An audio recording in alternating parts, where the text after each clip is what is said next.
The wind sounded like it had teeth. Midnight pressed its face against the windows of the Maple Street diner, and the whole town of Burlington disappeared under a white roar. Snow climbed the glass in slow inches. The neon sign blinked like it was losing hope. I wiped the same counter for the 5th time because I did not know what else to do. I am Lena Harper. I manage a small diner with a good heart and a stubborn coffee machine. I stay open too late because sometimes the last light on a block is all a person has. Another cup? I asked the old man in the corner booth. Mister. Winters came every day. Storm or no storm. A steady soul in a world that forgot how to be steady. Better not, he said with a smile. Margaret will deliver a sermon if I don't sleep. The bell over the door shrieked a warning as the wind tried to pry the building open. I held my breath. The latch held. The glass trembled. I told myself the diner had survived worse. I told myself I had too. Then the door burst wide, and the storm walked in wearing a thin coat and silver hair. She stumbled once, twice, and fell into my arms like a bird that had flown too far. Her face was pale and blue at the edges. Her gloved hands were soaked. Snow dusted her lashes. For one long second she tried to speak, but the wind stole the words from her teeth. I want to give Sit, back the years I said, guiding her to the closest booth. I'm fond of people You're who safe. try. You're warm. I've got you, mister. Winter stood and turned up the old heater with the patience of a man who has coaxed machines for decades. I wrapped the emergency blanket around her shoulders and put a steaming mug of chamomile between her hands. Her fingers trembled against the ceramic, then settled, then trembled again. Thank you, she whispered, voice thin and careful. I am Eleanor. Lena, I said. You picked the wrong night to visit Burlington. Taxi, she managed. Wrong street. I could not find my son. I thought I could surprise him. Surprise I thought can be cruel. But I smiled to keep the world kind. You can rest here. When the plows return, I'll get you there. She fumbled in her purse with slow motions like each zipper weighed a pound. She found a crumpled slip of paper and slid it across the table. Lakeside Manor. Apartment 1201. I blinked. Lakeside was mirrored glass and quiet hallways. People who wear watches that do not tick. People who never ask the price of soup. That's a hike in this weather, I said gently. We'll wait for the roads to forgive us. Her head dipped. Something private crossed her face, regret with a small flame in it. It has been 5 years. I thought if I simply showed up, I could give back the years I took. I do not know her story. I know the weight of that sentence. I know what it costs to walk into someone's life and say I was wrong but I am here. You're in the right place, I said. I'm fond of people who try. Mister. Winters finished his coffee with the satisfaction of a man who believes in rituals and pulled on his coat. Storm sharpening its teeth, he said. I best go. You ladies be wise. He tucked a 20 under the sugar caddy and vanished into the white. Hours stretched like pulled taffy. The storm deepened until the world outside was nothing but a moving wall. I checked the generator. I checked the soup. I checked Eleanor, whose breathing evened under the blanket and broke now and then for a small, worried sound. I should call him, she murmured, eyes still closed. He will see me on the building cameras and think I did not come. Call, I said, offering the diner's old phone. Tell him you are safe. She dialed. It rang. It rang again. It went to a voice that did not answer. She left a message that tried to be brave and wasn't. Busy man, she said, trying on the shape of patience. He always is. What does your son do? I asked. Work, she said with a twist of a smile. He built a tower of it. He runs Veil Systems. He is important. The name landed in the booth like a coin on metal. I knew that name. Everyone did. The man who made the supply chain breathe when the world forgot how. The man whose interviews sounded like weather reports spoken by a mathematician. The man headlines called ruthless and precise. Elon Vale. I tucked the blanket higher under her chin. He will call back. The lights flickered. The diner sighed. Darkness dropped like a stage curtain. In the next second, the small systems hummed awake. The emergency lamps glowed like soft moons. The old gas stove gave off a faithful heat. I lit candles. The diner transformed into pockets of gold and shadow. A made-up kind of sacred. I had just placed a bowl of chicken soup under Eleanor's hands when the snow outside turned from roar to steady hiss and headlights cut through it like knives. A black SUV slid against the curb, the tires chewing at drifts. A tall figure stepped out. The wind grabbed his coat and tried to claim it. He bent his head against the assault, pushed the door open, and walked into my pool of light. I had seen his face only on screens and paper. In person, the edges were sharper, the stillness more complete. Elon Vale stood in my doorway, ice melting in his dark hair. And the word important did not feel big enough. His eyes swept the room once and landed on me. "I'm looking for Eleanor Vale," he said, voice quiet and controlled. "She left a message. She is here." "She's resting," I answered, because truth is a steady thing. "You can look in, but let her sleep." He did not argue. That surprised me. He moved with a kind of contained grace, like he had learned how to be precise with both money and footsteps. I cracked the office door just enough for him to see Eleanor's face in the warm light, the color back in her cheeks, the blanket holding onto her. The line of his jaw tightened. Pain flickered under control. He did not walk in. He did not wake her. Back in the diner, I poured 2 coffees and slid one across. "Storm might keep you," I said. "The roads to Lakeside will not forgive a second time tonight." He checked his phone. He checked the window. He took the cup. "Thank you," he said, and meant it. We sat across from each other in the glow of candles while the world tried to erase itself. He watched me with the focus of a man used to getting to the bottom of a thing. I watched him with the caution of a woman who has learned to protect her quiet. "You took care of my mother," he said. "Not everyone would have." "Everyone should," I answered. "Tonight, you were all going to be strangers. Then you walked in and now you are not." His gaze shifted, measuring, testing. "What's your name?" "Lena," I said. "Lena Harper." "Lena," he repeated, and set his cup down like he was planting a flag. "You have my gratitude." Before I could decide what to do with that, the wind found a new howl. The back door banged once, hard, as if a fist had struck it. I stood. He stood. Every muscle in the room did. I crossed to the kitchen. The latch had slipped. The storm had teeth and hands. I reached for the bolt. The door blew inward, snow spiraling like ghost ash, and a man stumbled through in an expensive coat dusted white, eyes frantic, breath burning the air. "Thank God," he said, locking eyes with the man behind me. "Elon, I've been trying to reach you. We have a problem." The night, it seemed, was not done with shocks. And the storm had not chosen me by accident. He said it like a verdict. "We have a problem." Snow swirled around his shoulders as he slammed the back door, and leaned on it like it could hold back whatever chased him. Even in the candlelight, I recognized the kind of man who never had to wait for the check. Tailored coat, shoes that hated salt, a face trained not to blink. "Elon," he said again, and the name landed differently this time. Less headline, more warning. "Supply chain alert. Tokyo is awake and furious. Geneva wants you on a call in 20 minutes. And your mother left me 6 voicemails." Elon Vale didn't move.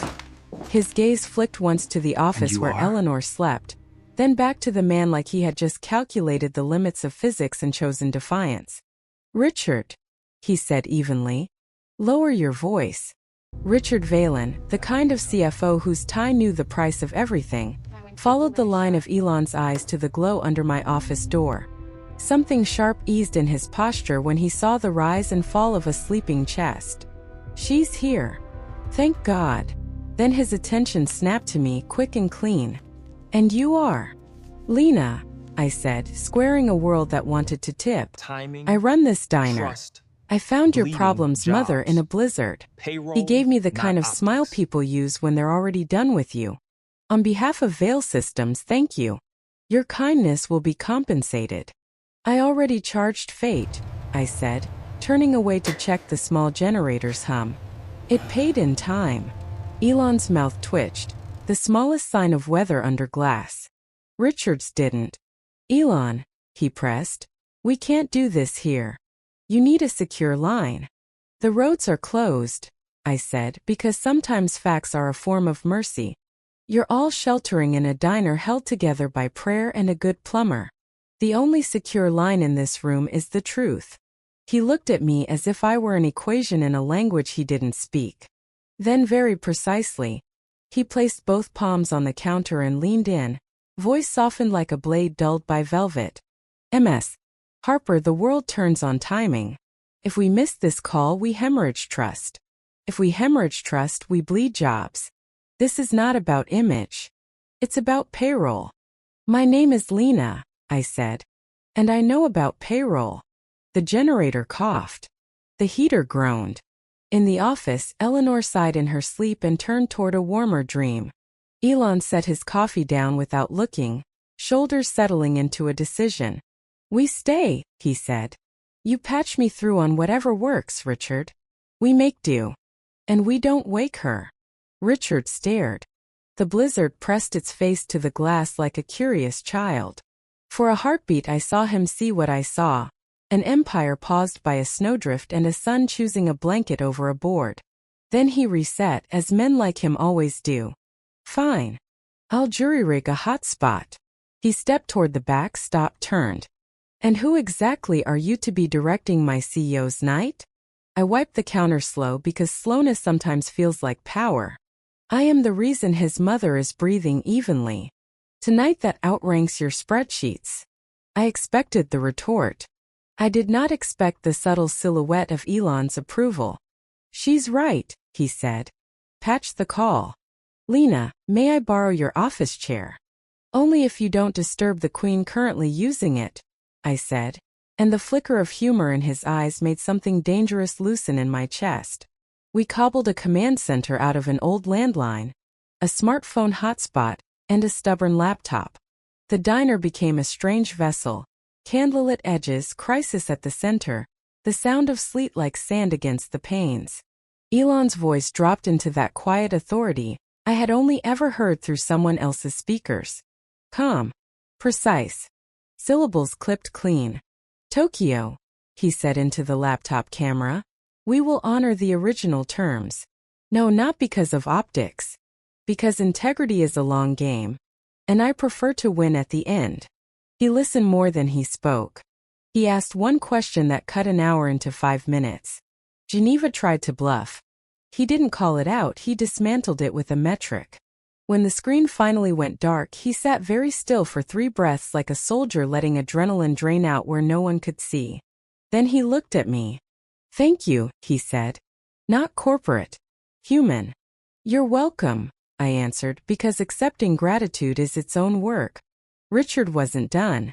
He tapped numbers into a private world in his head and came back angry with resolve. Next, security. How did she end up here unsupervised? He tilted his chin toward the office, but the implication landed on me. She hailed a taxi, I said. He dropped her on the wrong street. The storm did the rest. No conspiracy. Just weather. Weather is the oldest conspiracy, he said with a tight smile. So is coincidence. Lena Harper, do you have ID? Elon, I said before I could stop myself. Tell your man to stop frisking the person who made your mother tea. Richard's gaze snapped to mine. A flash of something like respect buried under annoyance. Elon's jaw worked once, twice. A tell I would learn later meant he was choosing his next sentence very carefully. Richard, he said, tone neutral as ethics. We're not doing suspicion as hospitality. You don't pay me to be hospitable, Richard replied. You pay me to guard the perimeter while you behave like a decent man. The words hit me in a place I protect with barbed wire. Because here is my perimeter. A mother with a neurologist's diagnosis she did not deserve and a license a committee took from her because she could not stomach turning away people without cash. Dear Evelyn Harper raised me to believe the body is a home you take care of, whether it is yours or not. The state raised me to learn that mercy has a fine print. I learned bus is better than sleep. I learned you can be punished for doing the right thing if the right thing is inconvenient. I learned to hold my tongue until it bled. Tonight it didn't. You don't have to trust me, I said, keeping my voice gentle because sharpness would be too easy. You do have to notice that your boss just chose a mother over a market. Maybe let that teach you something you can't learn in a quarterly report. Richard looked like a man who had just been slapped by a feather. Elon looked like a man who had been seen and did not know what to do with the relief. In the office, Eleanor stirred. I slipped in, checked the blanket, adjusted the heater, and heard her say my name without waking. When I came back, the air had shifted. Men like Elon and Richard measure weather by numbers. Wind speed, loss projected, margins saved. I measure by temperature in a room. It had warmed a degree. Richard tucked his hands into his coat like a reprimand to his fingers. Fine, he said. For now, I will file you under unvetted Samaritan. But Elon, the optics tomorrow. The optics tomorrow, Elon cut in softly, will show a diner in a storm and a woman who made soup. If the world can't stomach that, it can choke. He said it with the same calm he used on Geneva. Sounded like policy. It sounded like a promise he was making to himself first. The storm began to tire. Snow fell gentler. The neon sign outside remembered its pulse. I made 3 grilled cheeses like a peace treaty. Richard ate like a man who forgot food exists when there are numbers to fight. Elon ate like he was trying to remember what normal feels like. Why this? He asked me after a while, as if he had to trick the question into leaving his mouth. Why a diner? You don't belong to this smallness. I smiled without showing teeth. Belonging doesn't ask for permission, I said. It grows where it's watered. This place was thirsty for someone who will leave the light on. He studied me the way people sometimes study mirrors when they're not sure they like what they'll see. And your mother? Strong, I said. And tired. And teaching me how to forgive a world that hasn't earned it. I didn't tell him about the collapse of our house under medical debt. I didn't tell him about the night someone tagged our door with the word thief because my mother treated a man in a parking lot and billed nobody. I didn't tell him about sleeping on buses because it costs less than hope. Pain doesn't like to be paraded. It likes to be held quietly until it learns how to breathe differently. He nodded like he heard the words I didn't give him. Richard pretended he didn't. We were clearing plates when the first shadow moved outside. Not the soft drift of someone lost. The purposeful drift of someone found. Headlights off. Engine low. A sedan that had no reason to be on Maple Street at 2 in the morning, unless its reason was inside my diner. Richard saw it first. His phone was in his hand before the thought finished forming. Elon's eyes met mine. The question in them wasn't fear. It was the calculus of care. His mother. Me. The company. The perimeter. Back room, he said calmly to me. Lock the door. Stay with my mother. Not a chance, I said, wiping my hands on a dish towel like it was armor. I don't leave people when doors open the wrong way. He stared for a beat that felt like a year, then gave the smallest nod, as if we had just negotiated something wordless and binding. Richard moved to the front. Posture shifted from CFO to sentry. The sedan idled. The door opened. A figure stepped into the snow with the hesitation of someone balancing 2 impulses. Don't be seen, be seen. The bell over the door chimed once, soft as a secret, and the storm that had found us sent in the next test. Pain had arrived with a polite knock. And no one in that room was going to pretend not to hear it. The bell over the door chimed like a warning and a chance at the same time. A figure stepped through the snow haze, hood low, hands visible. Not a stranger. A choice. He lifted his palms to the candlelight like he had learned to be harmless in rooms that might misread him. Elijah, Elon said quietly, and something unclenched in my chest. Elijah Security, he corrected with a tired smile that still found kindness. Roads are bad, sir. I brought blankets, a radio, and coffee that thinks it is stronger than it is. He nodded to me. You must be Lena.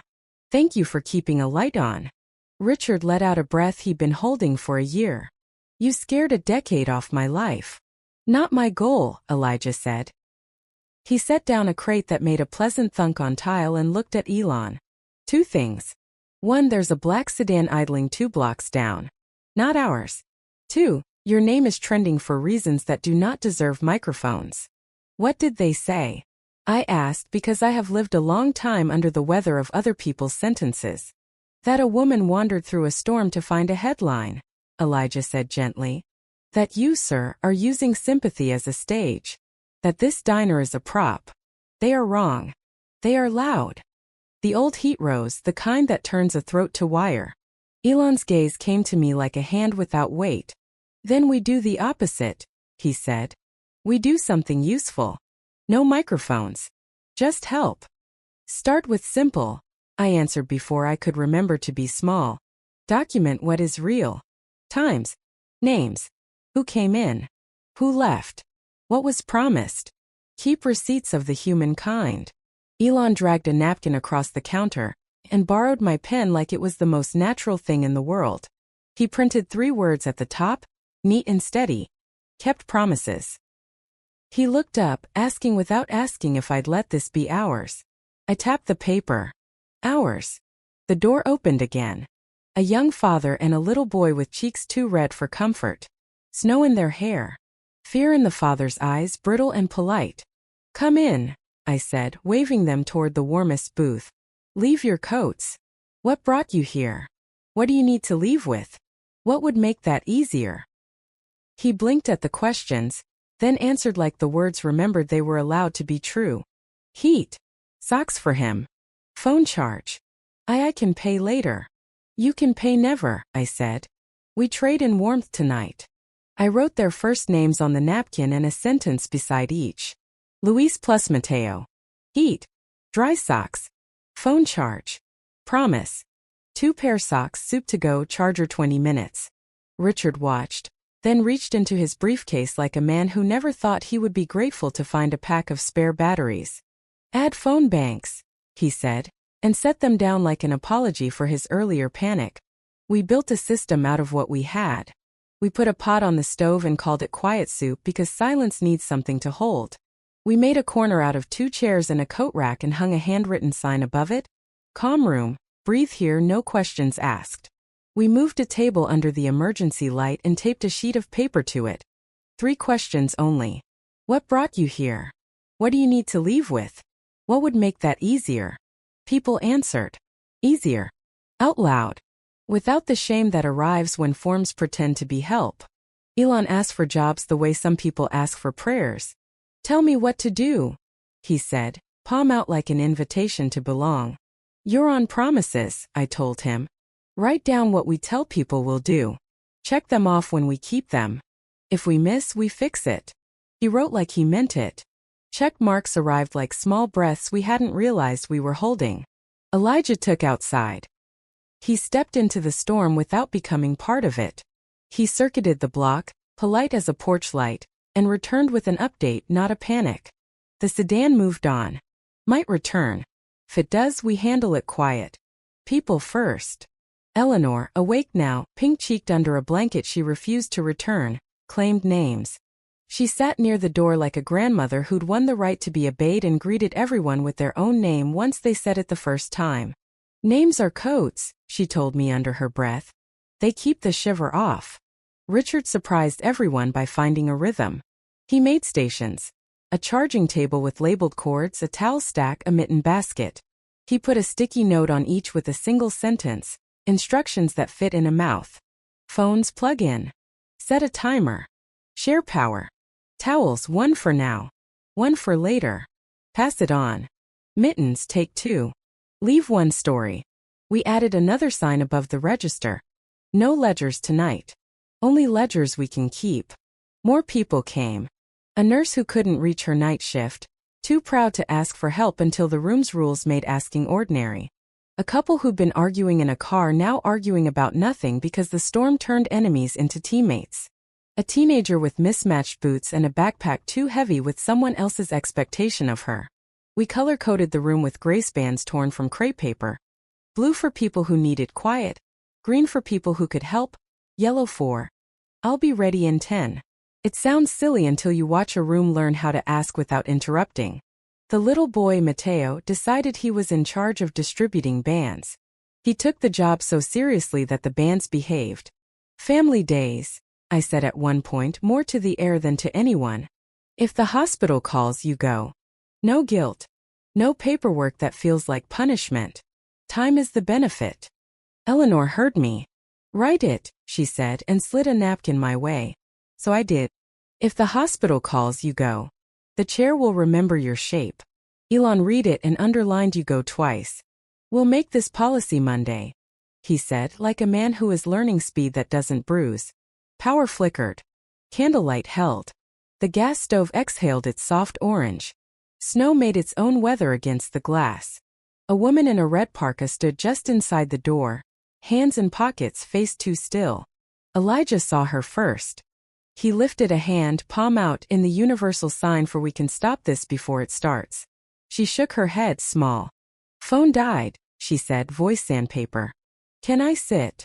Please, I answered, and poured her quiet soup like it was not named for her pain and exactly was. She ate slowly like re-entry. Elon returned to promises between calls. He wasn't barking orders now. He was calling the hotel to pay for 3 rooms for people who needed stairs to turn into elevators, handing a gift card to a man who refused cash, writing down kept beside each line before he let himself breathe. He wrote the word like a promise he had to prove to himself. We made a whisper inbox, which was just my phone number written on a paper next to the register. If you need help without making a scene, text me. People used it. Bathroom key, a message asked. I removed the key from its chain and taped a note to the door. Bathroom opens to humans. We created quiet escalation without calling it that. A short question, a short action, a short report back. A young man stood by the window, legs shaking, eyes scanning. Elijah took 1 step, not 2. What do you need right now? He asked low. What can wait? The young man pointed to his wrist. Insulin, he said. Phone call later. Elijah nodded once and took him to the charging table and then the soup. Room by room, the night learned a rhythm. Even storms have beats if you listen. We set our work to the rhythm. At some point, the black sedan returned. It parked wrongly and waited like malice likes to wait, patient, self-impressed. Elijah set a mug by the door and stepped outside, empty hands, posture easy. He leaned into the storm until the window blurred him into a shape and then back out. Unremarkable return, non-story. They left, he said to me at the counter. They will post something to make themselves feel like they didn't just drive away. We will post nothing. We will keep working. A little girl with a hat that had a pom-pom larger than her courage climbed onto a stool and watched Elon make hot chocolate like it was a science experiment. He narrated each step. Not talking down, not performing, just telling the truth of cocoa and steam and the proper number of marshmallows. Like transparency is a game children play better than the rest of us. 3, she said with authority. 3, he agreed, and held her gaze like the deal of a century passed between them. When the plow finally pushed a blunt gray dawn into the street, the diner looked like a blueprint for how to be a room. The kept promises napkin was full. The margins held extra names. The check marks looked like gentler snow. Elon took a photo, not for the platforms that turn help into a brand, but for the morning meeting that needed a witness it could not argue with. He didn't smile for it. He didn't perform. He just documented reality like reality deserves its own archive. Eleanor slept at last, a blanket up to her chin. A smile in her sleep that told an old story to whatever dreams listen to women who have waited a long time to be heard and made the wait a kind of art. Richard snored at a booth with sticky notes stuck to his sleeve and a pen still in his hand like the ledger had forgiven him for being human. Elijah drank the last of the stubborn coffee and stood the way guardians stand when nights end, present, grateful, already planning the next watch. I leaned my elbows on the counter and let my eyes close for a moment. The room hummed low and satisfied. Work like this does not trend. It settles. It chooses the floor over the stage. Lena, Elon said quietly. I looked up. He had the napkin in his hand, folded, careful. We can make this bigger, he said. What we did here. In the tower. In our contracts. In our hearts, if I am allowed to say it like that. I need someone who knows where the cracks are and how to pour something that holds. Will you help me build the small systems that save more than mornings? It wasn't a job offer. It was a diagram shaped like a life. I could hear the internet laughing at the timing and the easy story. I could also hear Eleanor breathing, Mateo's giggle and sleep, the stove's click, the room we had kept together. Yes, I said. Then, because I had learned how to bargain with dignity and tact, on one condition. He waited. He had learned how to wait when it mattered. We put kept promises in the first slide of the first meeting, I said. Metrics are only magic after they learn a soul. He nodded, and something in his shoulders relaxed for the first time since midnight. Slide 1, he said. And napkins on every table. The plow's second pass sent a clean stripe of daylight across the window. I turned the open sign from red to green, not for customers, but for whatever came next. Hope is not a speech. It is a room that holds when the wind insists. It is Coco narrated at a child's eye level, a bathroom door without a chain, a policy that fits in a mouth. It is a napkin with check marks more beautiful than numbers are supposed to be. We kept the doors open until the streets remembered themselves. Then I locked them gently and stuck the kept promises napkin to the wall with a piece of tape like a first photo on a new fridge. Outside the day began. Inside we cleaned up quietly, as if we were leaving a friend's house after making soup in their kitchen. Elon carried trash as naturally as a man carries his own coat. Richard stacked cups with tender precision. Elijah checked the corners like gratitude wears a flashlight. Eleanor woke, looked around, and smiled like she'd heard a story and recognized every line. Breakfast? She asked, voice warm with mischief. Always, I said, and put bacon on the stove like an amen. When we ate, Elon slid the napkin between two clear sheets and into his briefcase as if it were a contract. Monday, he promised. Sunday, I corrected and pushed a plate his way. Kindness does not wait for business hours. He laughed, genuine and surprised, and in the thin gold of that morning, it sounded like the beginning of a language we would teach to more than a room.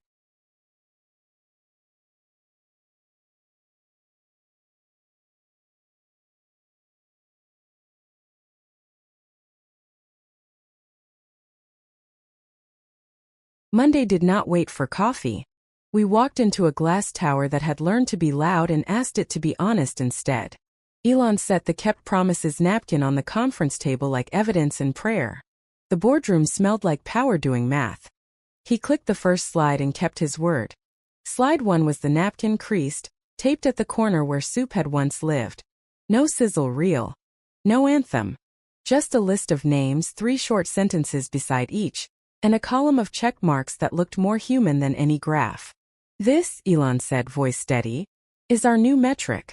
We will keep it where we can see it. Cough tried to be decent. Richard, cool suit, careful eyes, the man who had learned to hold caution like a violin, lifted a hand. This is good, Elon. But markets do not run on napkins. We have a Swiss deal on the table. We have guidance to hit. We have a stock to steady. Elon did not look away. Then we will steady it with truth. Truth can be expensive, Richard warned. So can lying, I said quietly from my seat near the door, where observers sit when they are not supposed to be seen. Heads turned. I did not shrink. We have rumors trending that do not deserve oxygen. We also have a car that idled outside a diner in the middle of a storm, because someone was more invested in a story than in people. If you want markets to trust you, hand them receipts, not adjectives. Silence rearranged itself. Lena will co-lead this, Elon said, as if titles could be written on courage. And before anyone asks, no, this is not optics. This is operations. We did not hire a crisis firm. We built an audit instead. Step 1, follow the leak. Elijah and Priya from data. Eyes that could hear patterns. Trace the first smear back through burner accounts. Through a shell registered to a boutique PR agency that spelled its ethics in italics. The invoice sat under a project code that looked like noise. HL Silenceate. It routed through an assistant's assistant in Geneva, then looped back into our own calendar metadata like a snake biting its tail. Names, Elon said, soft like mercy before it becomes law. Badges were cut. Not by security-wielding theater, but by HR with a witness and a box of quiet apologies for the people who would need to move desks because accountability has splash. The agency contract was terminated. The non-disparagement clause moved from weapon to shield. We issued a statement that felt less like a defense and more like a confession to being human. We were targeted by a manufactured narrative. We responded with receipts. Here they are. Screenshots, timestamps, the napkin blurred names where blurring protected dignity. No spin. Just evidence and the phrase we are learning written without shame. Step 2. Publish the costs we hid from ourselves. The Swiss deal looked clean if you squinted. Don't squint, I wrote on a whiteboard in a room with too much glass. Supply auditors rushed. Indigenous languages got crushed into English bullet points. A subcontractor in the Alps forced workers to sign voluntary, overnight shifts. Not voluntary, I said to the room. Necessity is not consent. Elon stood in front of the board and said the sentence power hates to hear from its own mouth. We are walking away.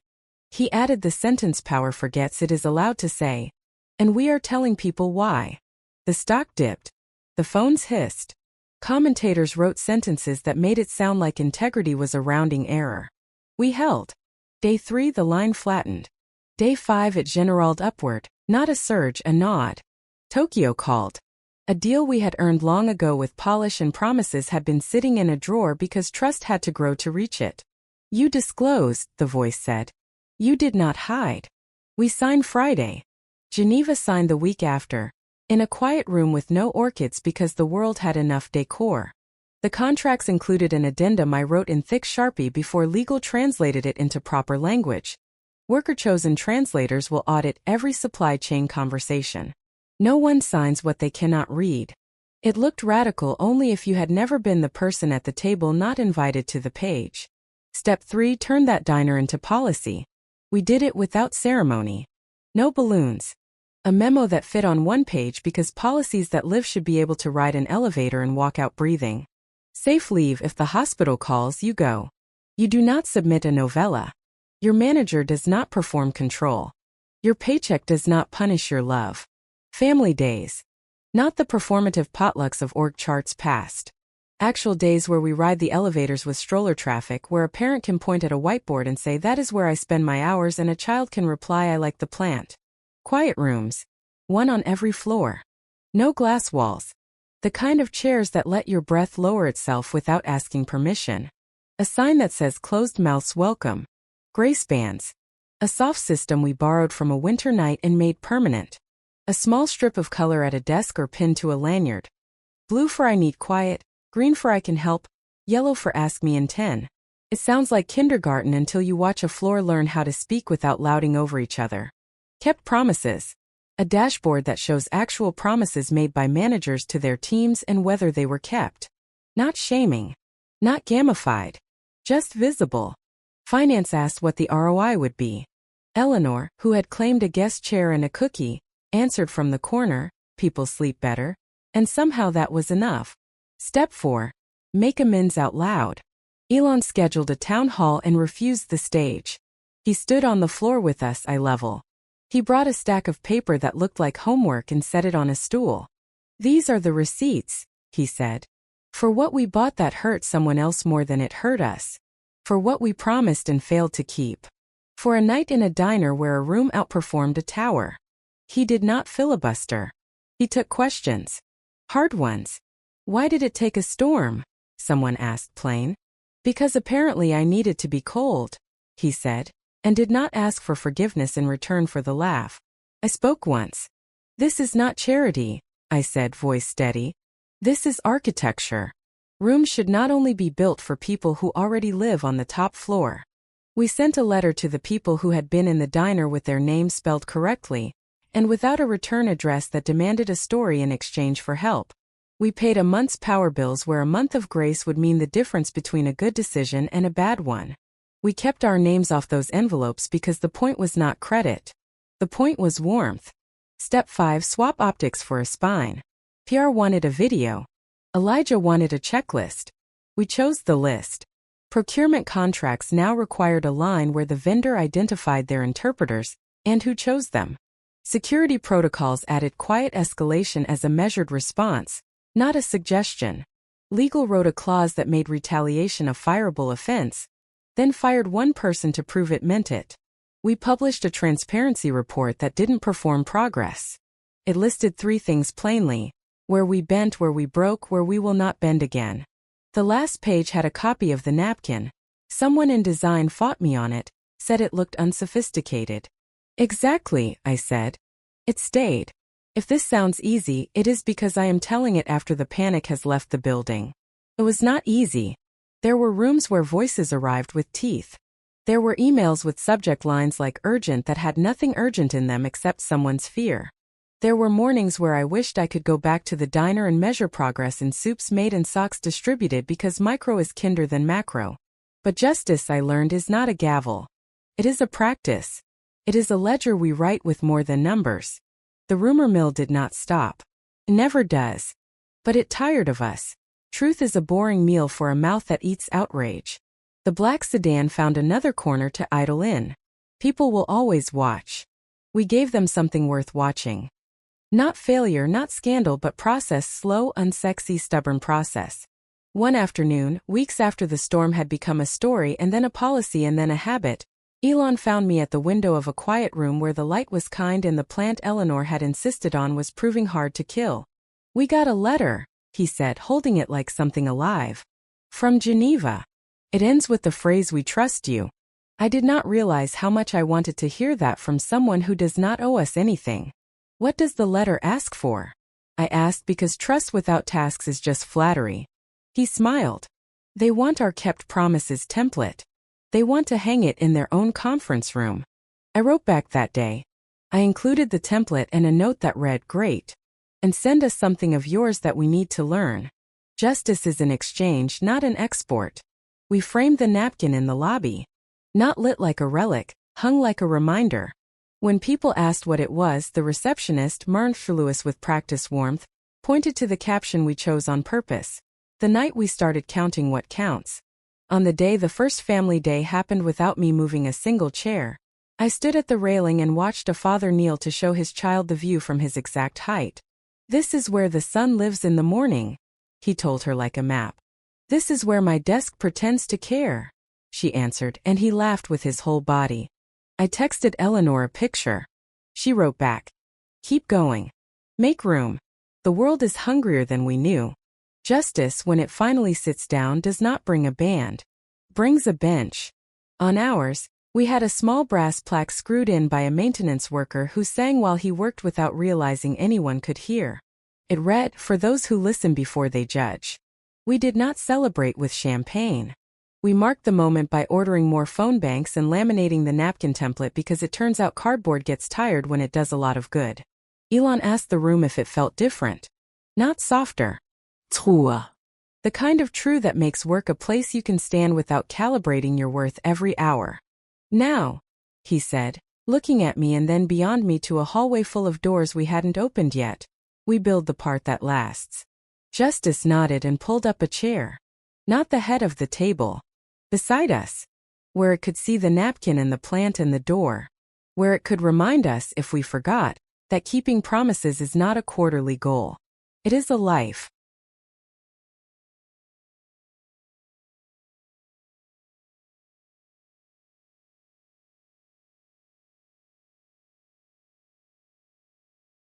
Happiness did not arrive with trumpets.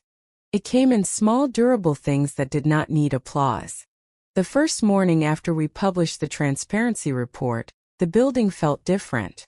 Not softer. True. People walked through security like their names weighed less. The kept promises board in the lobby had new ink and fewer excuses. The bench beneath it carried the little brass plaque we chose on purpose. "For those who listen before they judge." We did not throw a party. We opened doors. The first clinic lived inside a brick building that used to remember being a bakery. We called it Harper Open Care because names matter and doors open faster when they carry a promise. Fluorescents came down. Warm lamps went up. Forms that once sounded like tests became cards with plain words. A sign at the front desk in 4 languages read, You do not owe us a perfect story to be seen. A boy in a red coat tugged my sleeve and asked if the waiting room fish had secrets. Yes, I said. They know who needs to go next. His mother laughed for the first time that morning. 2 vans hummed to life inside a garage that smelled like hope and motor oil.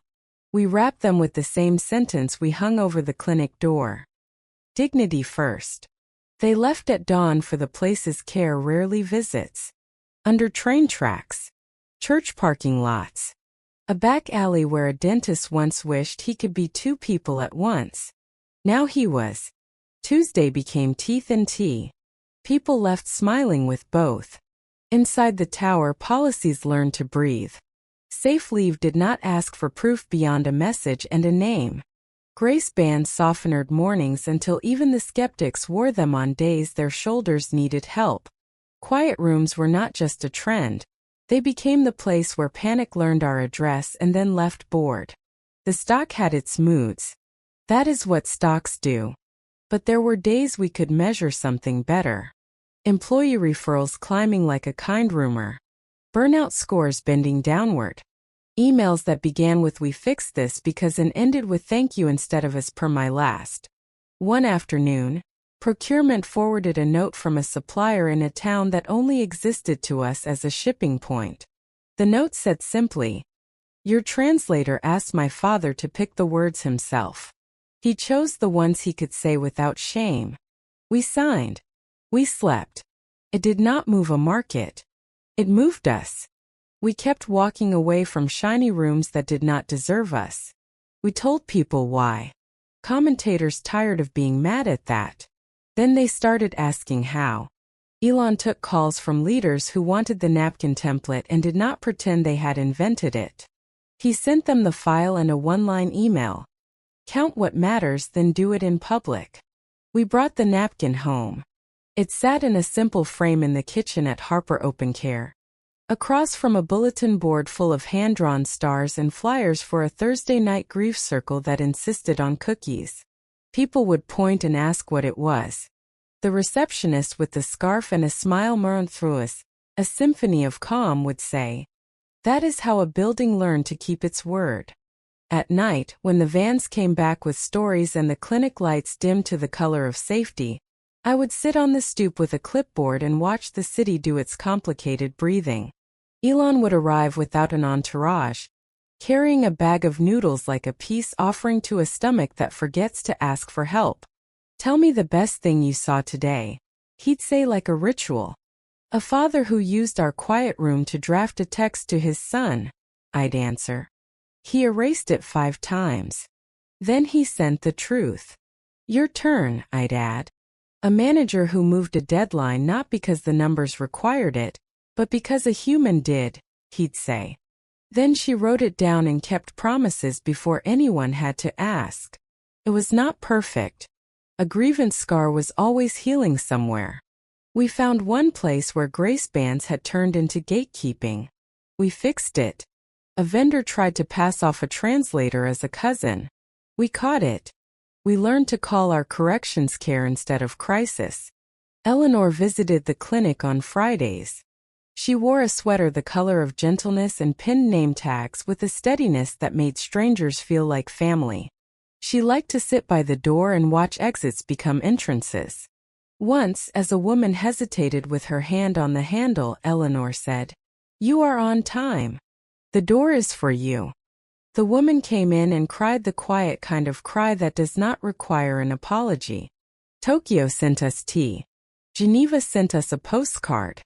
It said, "We made a wall for your metric." We put it where lawyers can see it first.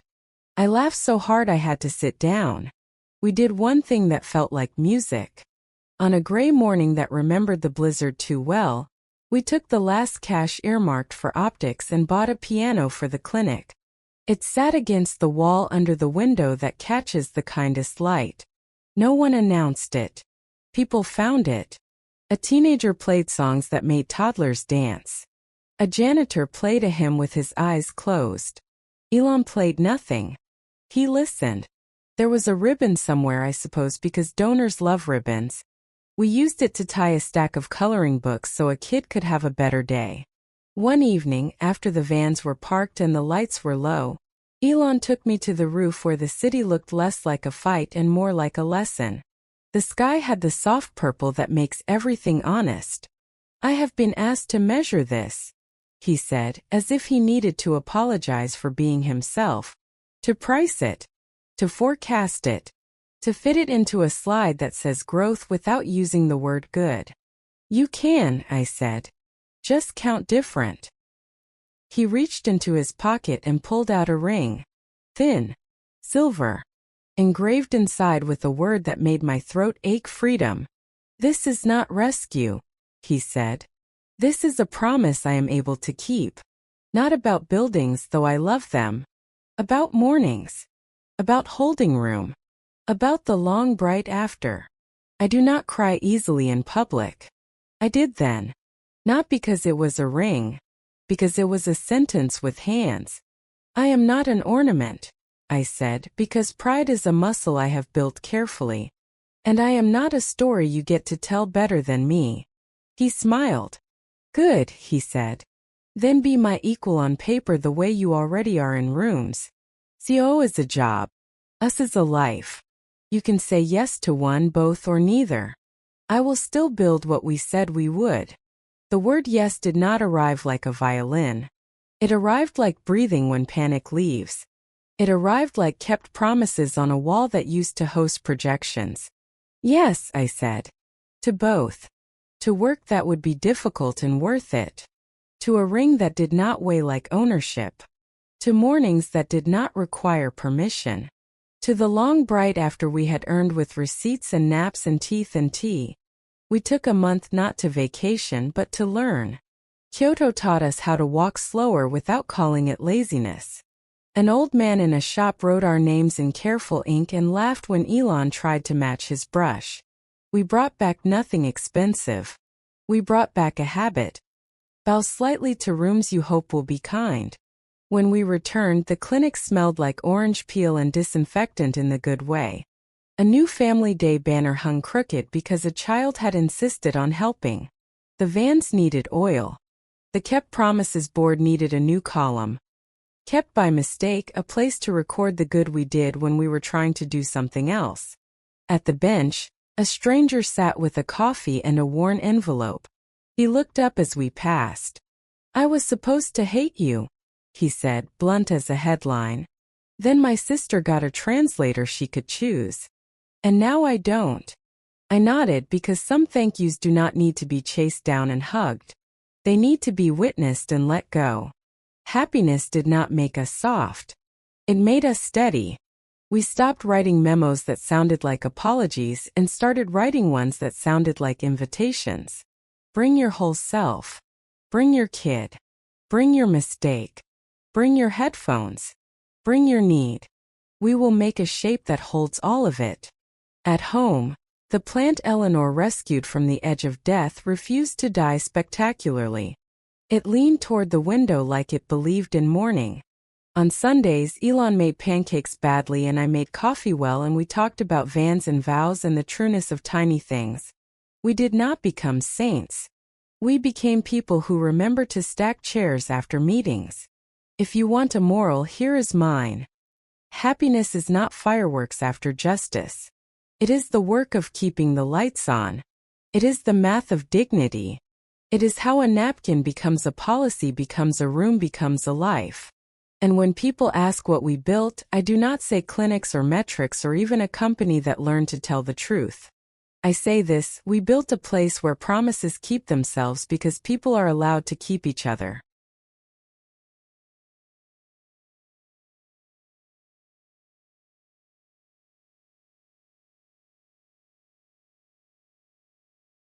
There is a kind of quiet that follows a long fight.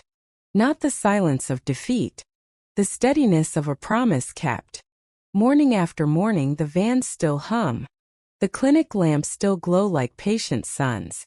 A child still asks if the fish know secrets, and a nurse still answers, yes, and they keep them safe. If you came for spectacle, I cannot sell you fireworks. What we built does not glitter. It breathes. Remembers. Keeps. We began in shock. A night, a storm, a chance, a choice. We walked through pain. Bruises we could prove and bruises we could not. We found hope, not because hope fell from the sky, but because we wrote it down and scheduled it and staffed it and stood guard over it. We insisted on justice, slow and unromantic, measured in affidavits and alarms turned off and contracts turned honest. And we arrived at happiness, not as a prize but as a practice. You want a number? I will give you one you can carry. Kept promises. We count them like bread in a shelter, like bandages in a storm. A translator chosen by workers, not for them. A deadline moved for a human, not a chart. A family day that did not ask for photos to prove it happened. A policy written on a napkin and enforced with receipts. A bench where strangers learn to say, I was wrong. And the air forgives them. People ask what changed Elon Vale. They expect a twist. He will not give you one. He will tell you this. A girl in a cold city listened when she had every reason not to, and a man with power believed her, and then they both did their jobs. That is not a miracle. That is a standard. People ask what changed me. I will not pretend I woke brave. I woke tired and kept going. I learned that dignity does not need a spotlight. It needs a line item. I learned that apology is an action and mercy is logistics. I learned that love can be measured by doors unlocked and chairs stacked, and the way a building learns your name. If you need proof, do not take my word. Bring a coat and come by on a Tuesday. Watch teeth and tea turn embarrassment into laughter. Stand by the piano and let a teenager teach your heartbeat a new rhythm. Read the wall by the front desk. You do not owe us a perfect story to be seen. Then leave with a new job you made for yourself at your kitchen table. Keeper of promises you can actually keep. If you want to know what happened to the villains, the answer is boring on purpose. They were named. They were audited. They were replaced or reformed. Some wrote letters. Some did not. The story did not end when a gavel fell. It continues every time a purchase order includes a line for translation chosen by the people who will live with it. Every time a warehouse manager budgets for grace bands, because he learned that softer mornings produce safer afternoons. Every time a stock report includes a footnote that reads, "Here is what we refused." Eleanor asked me once if I believed in fate. I told her I believed in attention. Fate is a story we tell when we do not want to say we showed up. She laughed and said, "Call it what you like. Just keep doing it." We kept doing it. We added a new column to the board. Kept by surprise. It holds the good that happens when you build rooms where good is allowed to sneak in and stay. A janitor becomes a piano teacher at lunch. A finance director spends her Fridays at the clinic reception because she says it reminds her what money is for. A hardened operations chief chooses the long supplier and watches his team's blood pressure lower by a number you can write with both hands. In the evenings, Elon and I sit on the stoop with soup and notes. He asks me, "What did we fix today?" I ask him, "What did we spare?" Sometimes he brings a new ring, not for a finger, but for a binder, policy passed. Sometimes I bring a sentence, not for a speech, but for a door open. We do not pretend this is finished. The city keeps testing its edges. Cruelty keeps trying to corner the market on speed. But there is a bench near the lobby where the plaque reads, "For those who listen before they judge." We added a second one outside the clinic, "For those who acted after they listened." If you need a place to sit, both will hold you. If you felt something in this story, shock, pain, hope, justice, happiness, do not let it fade into the next thing. Share this with someone who needs to remember that systems can change when people insist on receipts and rest. Comment with the words "kept promises" so others can find their way to this bench. Subscribe so the next time we build a room, you will know where to knock. You do not need a billionaire to begin. You do not need a clinic to keep a promise. You need a napkin, a name, and a door you can hold. Start with one. Start with today. Start by asking, What could we fix if we believed we could keep it fixed? The door stays open. The vans leave at dawn. The piano is in tune. The fish know the secrets. I am Lena Harper. He is Elon Vale. We are not finished, and that is the happiest part.